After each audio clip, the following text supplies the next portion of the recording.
ಯಾರು ಮಹಾರಾಷ್ಟ್ರೀಯ ನಮ್ಮ ಹಸು ಸರ್ ಅಂತ ಹೇಳಿದರು. ಇವ್ರು ಮಾತನಾಡುವಾಗ ಹೇಳಿದ್ರು, ಇವ್ರಿಗೂ ಆಶ್ಚರ್ಯ ಆಗಿದೆ, ನನಗೂ ಆಶ್ಚರ್ಯ ಆಗಿದೆ. ಹಸುವಿನ ಎರಡು ವಿಷಯಗಳ ಬಗ್ಗೆ ನನಗೆ ಆಶ್ಚರ್ಯ ಆಗಿದೆ.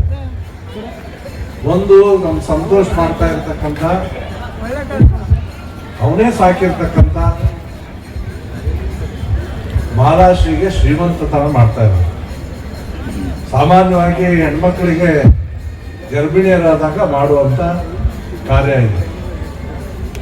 ಹಸುನೂ ಕೂಡ ನಾವು ದೇವರಂತ ಭಾವಿಸ್ತೀವಿ, ನಾವು ಮಾತಿನಲ್ಲಿ ಹೇಳ್ತೀವಿ ಅಷ್ಟೇ. ಆ ರೀತಿ ನಿಜ ಕೃತಿ ರೂಪದಲ್ಲಿ ತಂದು ಅದನ್ನ ದೇವಿಯ ಸ್ವರೂಪದಲ್ಲಿ ನೋಡಿ ಅದಕ್ಕೂ ಶ್ರೀಮಂತ ಕಾರ್ಯಕ್ರಮ ಮಾಡ್ತಾ ಇರ್ತಕ್ಕಂಥ ಒಂದು ಒಳ್ಳೆ ಕೆಲಸವನ್ನ ಹಳ್ಳಿಕಾರ್ ಸಂತೋಷವನ್ನು ಮಾಡಿದ್ದಾರೆ. ನಿಮ್ಮೆಲ್ಲರ ಪರವಾಗಿ ಹೃತ್ಪೂರ್ವಕವಾದಂಥ ಅಭಿನಂದನೆಗಳು. ಹಸು ಹಾಲು ಕೊಡೋದಕ್ಕೆ ಪ್ರಾರಂಭ ಮಾಡುತ್ತೆ ಮತ್ತು ಆ ಮಗು ಏನು ಹಾಲು ಕುಡಿದು ದೊಡ್ಡದಾಗುವಷ್ಟು ಹೊತ್ತಿಗೆ ಹಾಲು ಕೊಡೋದು ನಿಲ್ಸತ್ತೆ. ಹೌದಾ? ಹಸು ಸಾಕಿರೋರಿಗೆ ಗೊತ್ತಿದೆ ಇದು. ನಮ್ಮ ಅಮ್ಮನೂ ಹಸು ಸಾಕಿದ್ರು, ಆದರೆ ನಮ್ಗೇನು ಗೊತ್ತಿಲ್ಲ ಅದ್ರ ಬಗ್ಗೆ. ಇಲ್ಲಿ ಅದನ್ನು ಕೇಳಿ ನನಗೆ ಆಶ್ಚರ್ಯ ಆಯ್ತು. ನಾನು ಹಸುವಿನ ಹಾಲನ್ನ, ಪ್ರಾಣಿಗಳ ಹಾಲನ್ನ ನಾನು ಬಳಸೋದಿಲ್ಲ. ಅದು ಯಾರಿಗೋಸ್ಕರ ರಿಸರ್ವ್ ಅಂತ ಹೇಳಿದ್ರೆ, ಅದಕ್ಕೆ ಹುಟ್ಟುವಂತ ಮಕ್ಕಳಿಗೋಸ್ಕರ ಅದು ಹಾಲು ರಿಸರ್ವ್ ಆಗಿರೋದು. ನಾವು ಮನುಷ್ಯರನ್ನು ಎಕ್ಸ್ಪ್ಲಾಯ್ಟ್ ಮಾಡ್ತೀವಿ. ಯಂತ್ರಗಳ ಮುಖಾಂತರ ಈಗ ಹಾಲನ್ನು ಹೀರುವಂತ ಕೆಲಸನೂ ನಾವು ಮಾಡ್ಲಿಕ್ಕೆ ಹೊರಟಿದ್ದೀವಿ. ಇದು ನಿಲ್ಲಿಸಬೇಕು ಅಂತ ಹೇಳಿ ಅಮಿತಾಬ್ ಬಚ್ಚನ್ ಅವರು ಬುದ್ಧಿವಾದ ಹೇಳ್ತಾರೆ. ಅಮಿತಾಬ್ ಬಚ್ಚನ್ ಅವರು ಅದನ್ನು ಒಪ್ಕೊಳ್ತಾರೆ. ಆ ರೀತಿಯ ಒಂದು ಕ್ರಾಂತಿಕಾರಿ ಕೆಲಸಗಳನ್ನ ಸಂತೋಷ್ ತರದವರು ಮಾಡ್ತಾ ಇದ್ದಾರೆ. ಯಾಕಂದ್ರೆ ನಮ್ಮ ಸನಾತನ ಧರ್ಮದಲ್ಲಿ ಹಸುವಿಗೆ ಅದೇ ಆದಂತ ಒಂದು ಸ್ಥಾನಮಾನ ಇದೆ.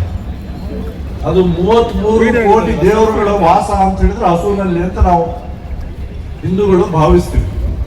ಈಗ ಅದನ್ನು ಬಹಳ ಪವಿತ್ರತೆಯಿಂದ ನಾವು ಪೂಜಿಸ್ತೀವಿ. ಇತ್ತೀಚೆಗೆ ನಾನು ನಿನ್ನೆ ಹೇಳ್ತಾ ಇದ್ದೆ, ಇವ್ರ ಹತ್ರ ನಾನೊಂದು ಗೋಶಾಲೆಯನ್ನ ಪ್ರಾರಂಭ ಮಾಡಿದ್ದೀವಿ. ಕಣ್ಣೂರ ಹತ್ರ ಮಿಡ್ಗಾನಹಳ್ಳಿ ಅಂತಿದೆ. ಮಿಡ್ಗಾನಹಳ್ಳಿ ಹತ್ರ ಸರ್ಕಾರಿ ಜಮೀನು ಕೊಟ್ಟು ಆ ಗೋಶಾಲೆಯನ್ನ ಪ್ರಾರಂಭ ಮಾಡೋದು. ಹಾಲು ಕೊಡುವಂತ ಹಸುಗಳಿದೆ ಅಲ್ಲಿ 4-5 ಹಾಲು, ಸುಮಾರು 1500 ಹಸುಗಳಿದೆ.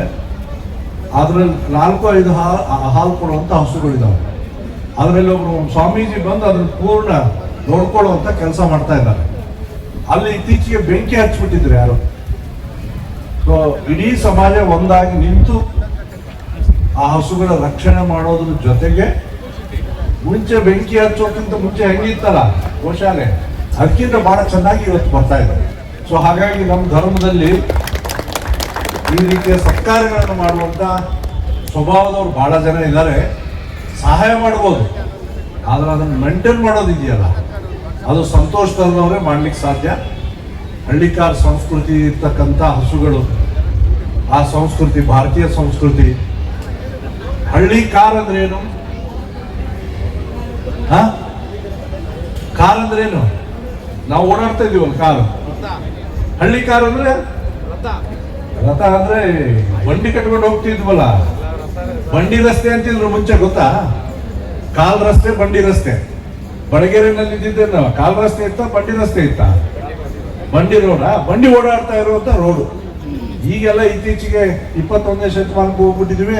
ದೊಡ್ಡ ದೊಡ್ಡ ವೆಹಿಕಲ್ಗಳು ಬಂದ್ಬಿಟ್ಟಿದೆ. ಇನ್ನೊಂದು ಸ್ವಲ್ಪ ದಿವಸ ಆದ್ರೆ ಟ್ರಾಫಿಕ್ ಜಾಸ್ತಿ ಇದ್ರೆ ಮೇಲೆ ಹೋಗುವಂತ ವೆಹಿಕಲ್ಸ್ ಬರ್ತವೆ. ಆಗಲೇ ರಿಸರ್ಚ್ ಆಗಿದೆ ಅದ್ರ ಬಗ್ಗೆ.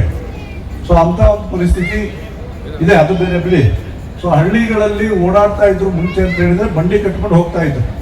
ಸೊ ಹಾಗಾಗಿ ಅಂತ ನಮ್ಮ ಸಂಸ್ಕೃತಿ, ಆ ಪರಂಪರೆಯನ್ನು ಉಳಿಸ್ಬೇಕು.